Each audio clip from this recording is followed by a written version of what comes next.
Baru-baru ini OJK menandatangani nota kesepahaman dengan Kementerian Kesehatan. Dan di MOU tersebut OJK berupaya untuk mendorong program revitalisasi ekosistem asuransi kesehatan. Apakah Aswata mungkin ada kajian untuk turut berkompetisi untuk mengembangkan produk ini? Ya, kami untuk sampai saat ini kami belum mempunyai produk asuransi kesehatan. Tapi tentunya kami mendukung upaya-upaya daripada regulator kami OJK untuk gimana bisa kita kerjasama dengan kementerian yang lain untuk mendukung industri asuransi. Baik, apa yang menjadi alasan Aswata belum juga masuk ke dalam asuransi kesehatan? Dulu kita punya anak perusahaan yang menjual produk asuransi kesehatan itu, jadi kita nggak mau compete dengan anak perusahaan kami. Jadi makanya dari dulu kita belum mempersiapkan lah produk daripada asuransi kesehatan sampai saat sekarang ini. Baik, untuk pelayanan di gedung-gedung sektor kesehatan, apakah MyPark juga menjadikan ini sebagai salah satu fokus di 2024 dengan adanya MOU ini? Iya, saya ingin sampaikan satu hal yang menggembirakan, Mbak, yaitu di asuransi itu ada namanya konsorsium aset barang milik negara.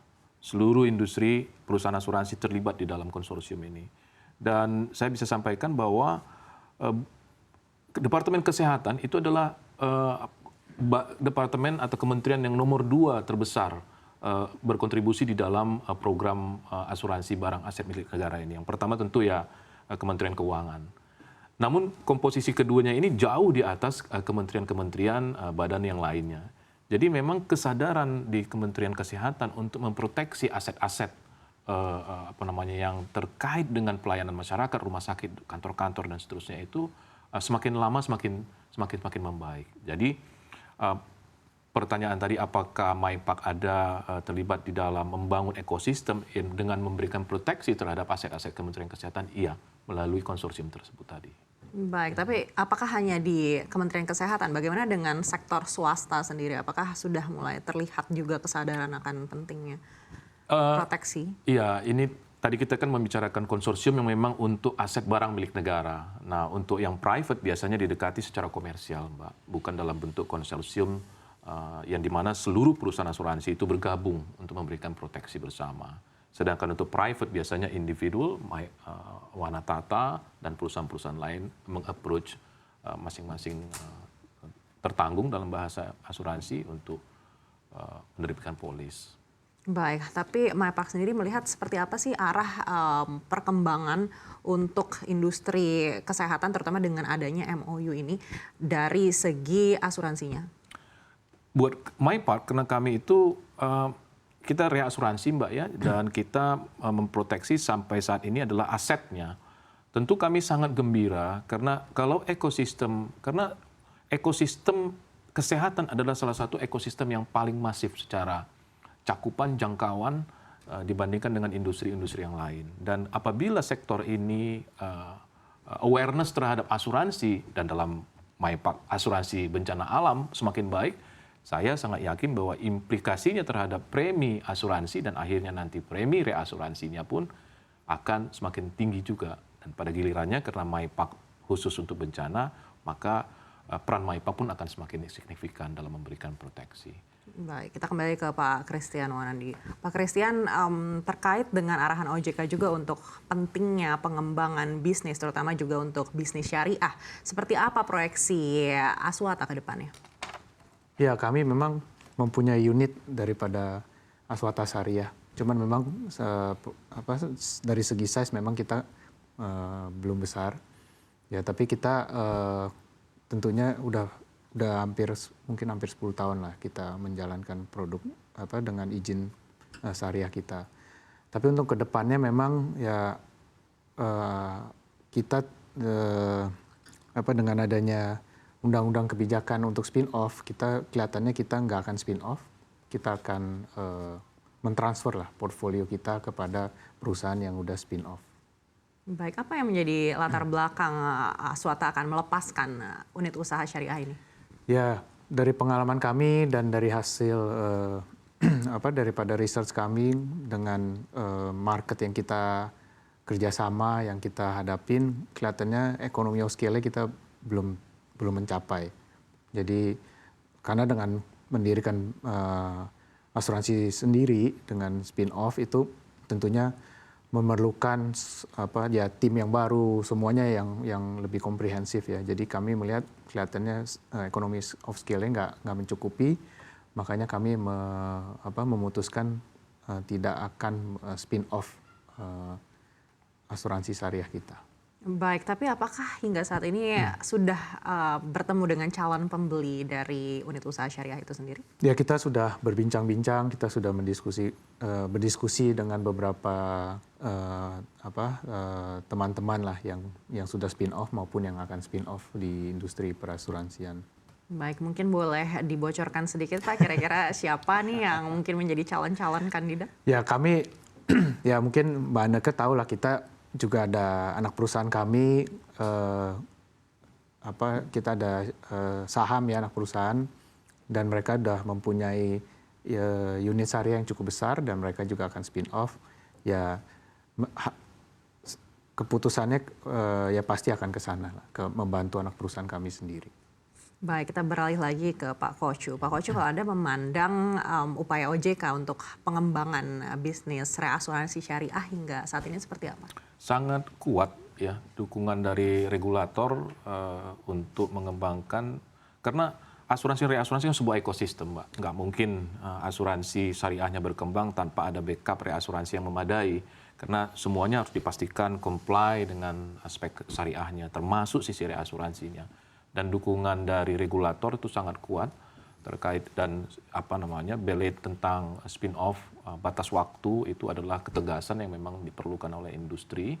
Dan saya yakin perusahaan reasuransi syariah pun dan perusahaan reasuransi yang punya rencana untuk memiliki anak usaha reasuransi syariah pun akan memiliki kejelasan untuk bisnis ini di masa depan. Jadi memang dukungan dan keinginan dari regulator dan pemerintah juga, masyarakat ekonomi syariah juga untuk memiliki sebuah sektor reasuransi syariah yang kuat itu juga jelas dapat kami rasakan kok, Mbak. Baik, berikutnya juga arahan OJK terhadap perusahaan reasuransi dan asuransi yang kuat di permodalan, katanya untuk membantu perusahaan yang kurang kuat dalam bentuk KUPA atau kelompok usaha perusahaan asuransi. Tanggapan Bapak seperti apa? KUPA kan adalah tadi seperti dijelaskan oleh Pak Ogi, itu sebenarnya adalah konsep yang berawal di industri perbankan dan sekarang kita aplikasikan di industri asuransi. Intinya adalah memastikan bahwa perusahaan asuransi dengan modal tertentu itu memiliki akses untuk modal yang lebih besar, dan juga perilaku underwriting akseptasinya menjadi lebih terkendali karena berada di dalam satu KUPA, satu lingkungan bisnis yang ada nanti perusahaan asuransi yang memiliki ekuitas yang besar yang menjadi semacam pembina lah dalam sebuah kelompok usaha perusahaan asuransian itu. Nah, saya yakin bahwa dalam keinginan untuk mencapai dua hal tersebut, KUPA itu baik. Tetapi karena ini sesuatu yang baru untuk industri, maka kita perlu memastikan bahwa industri asuransi secara umum itu mengerti betul konsep KUPA ini, dan juga sehingga akhirnya nanti pelaksanaannya pun akan sesuai dengan apa yang diinginkan oleh regulator. Baik, risiko apa yang mungkin sudah tercium dari MyPark dengan adanya KUPA ini? Sebenarnya by design KUPA itu sama seperti mekanisme yang biasa, yaitu akses capacity. Kalau dulu akses kapasitas permodalannya kepada reasuransi, sekarang kepada induk KUPA-nya. Kalau dulu pembinaan kegiatan akseptasi underwriting itu kepada lead underwriter namanya, lead reasuransinya, sekarang kepada induk KUPA-nya. Jadi secara operasional untuk mencapai tujuan bahwa ada akses permodalan maupun kegiatan underwriting yang lebih sehat, harusnya sih KUPA ini memang membantu dibandingkan situasi hari ini. Saya cuma melihat kalau ada potensi risiko, yaitu familiarity industri untuk konsep ini, sehingga akhirnya memang edukasi, sosialisasi, kemudian simulasi itu harus jauh-jauh hari dilakukan oleh stakeholders. Baik, bagaimana dari segi pemenuhan modalnya sendiri? Karena untuk reasuransi ini mencapai 2 triliun rupiah. Besar. Menurut Bapak, apakah ini sudah tepat atau ini terlalu tinggi? Asuransi adalah entitas padat modal, apalagi reasuransi. Dan kalau kita ikuti diskusi tentang peningkatan modal ini, salah satu tujuannya adalah peningkatan retensi. retensi dalam negeri. Karena memang ini kan terkait dengan perekonomian negara. Apabila terlampau banyak capital flight ke perusahaan reasuransi global, dan itu besarnya triliunan, Mbak, setiap tahunnya, dan terus bertambah besar. Itu tentu akan mempengaruhi contohnya nilai mata uang rupiah, karena besarnya capital flight ke luar negeri setiap tahun. Sehingga dengan permodalan yang tinggi, maka akhirnya diharapkan retensi lebih banyak di dalam negeri. Itu sebuah ide yang memang harus dimiliki kalau kita ingin industri asuransi yang mandiri. Tapi apakah 2 triliun ini angkanya terlampau tinggi? Saya kira relatif terhadap tujuan size industri yang diset oleh regulator dan tingkat kompetisi yang diinginkan oleh regulator. Karena size, jumlah, maka akan mempengaruhi tingkat kompetisi, dan tingkat kompetisi akan mempengaruhi perilaku industri tersebut. Kalau boleh saya sedikit berpendapat, kalau melihat angka 2 triliun ini, memang regulator sekarang terlihat sangat ingin segera memperbaiki perilaku yang tadi dibilang oleh Pak Christian, perilaku akseptasinya itu supaya menjadi lebih transparan, rasional, kemudian juga sistematik, dan basisnya adalah kalau kita lihat roadmap, data. Nah ini karena kalau kita lihat ini memang tinggi 2 triliun, itu juga mencerminkan keinginan intensi regulator untuk memaksa industri segera berbenah. Baik, kita kembali lagi ke Pak Christian. Tanggapan Anda soal KUPA seperti apa? Apalagi pemenuhan modalnya untuk perusahaan asuransi ini mencapai 1 triliun rupiah ya?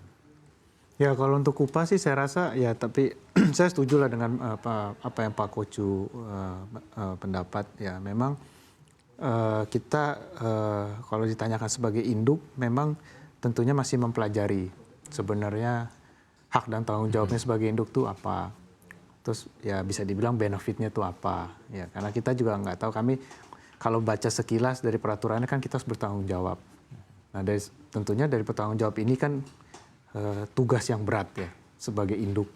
Ya karena apakah ada fungsi kontrolnya bagaimana, pengawasannya bagaimana, resiko manajemennya gimana. Nah itu kan tentunya hal-hal ini kita masih harus pelajari lebih dalam. Ya, dan juga memang saya rasa sih tujuannya baik. Ya.